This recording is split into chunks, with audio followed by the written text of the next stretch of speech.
Hey, what's up, everyone? We are going back to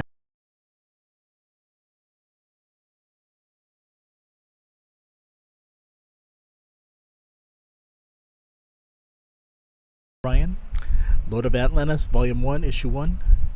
And this one's from November 1982 from DC Comics. So, you know how I talked about how Eric and the Warlord were one of those two favorite sword and sorcery type of storylines back in the day. The other one would be Arion. So let's go ahead and talk about it. Co-created by Paul Kupperberg and Jan Duursema. Writer was Paul Kupperberg. Artist was Jan Duursema.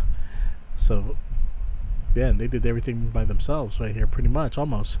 Colorist was Tatjana, and letterer was Todd Klein. Co-editors were Ernie Colin and Laurie Sutton. So, like Arak, which began an appearance on DC Comics' Warlord, Arion, Lord of Atlantis, would also debut in Warlord, issue number 55, back in March 1982, courtesy of writer Paul Kupperberg and artist Jan Duursema. Kupperberg is known for creating the first comic books miniseries, The World of Krypton, back in 1978, and also Secrets of the Legion of Superheroes, The Phantom Stranger, Power Girl, Peacemaker, Superpowers, and more.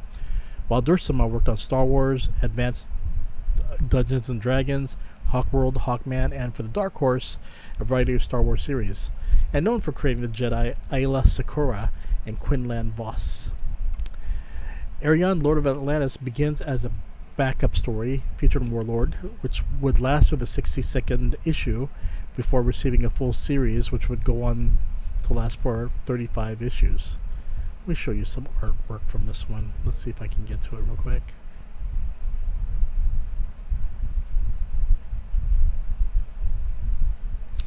There you go. Pretty cool. But, you know, while one could jump into the first issue, it does help to read the previous Warlock issues with the Arion backstories. The first issue begins with Arion in the cosmos and a woman cosmic entity telling him that she gave birth to him. She tries to have Arion, I should just say Arion from here on in. She tries to have Arion go with her, but he denies her, and he feels that his true mission is to find a way to prevent the coming ice that will affect Atlantis. Arion tells the entity that Earth is his home, and Atlantis owns his allegiance. We then get the backstory of what happened to Arion why he's in the cosmos. Meanwhile, Orion's master has come to help him battle the cosmic entity. While on Earth, his human body has been possessed by a demon. The warrior named Wind prepares to fight against the demon Garn Danuth, the former mystical master of the city of Mu, who has possessed Arion.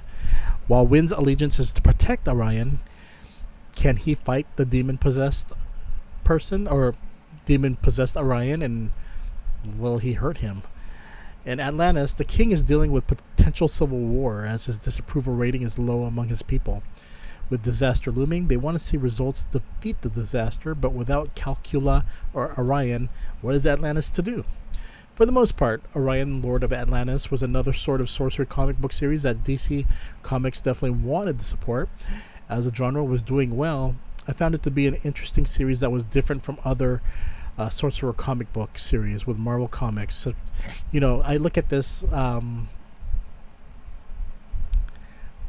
kind of look at this like a Doctor Strange type of book, but based on Atlantis.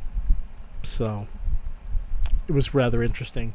You know, the first issue was merely an introduction that kind of left some people scratching their heads, as they may have felt they're missing important pieces to the storyline.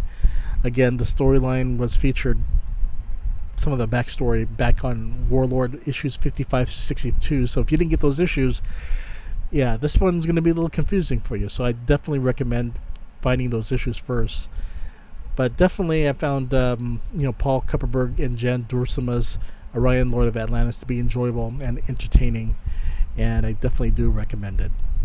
Okay, everyone, you take care, and I will see you later. Wink, wink.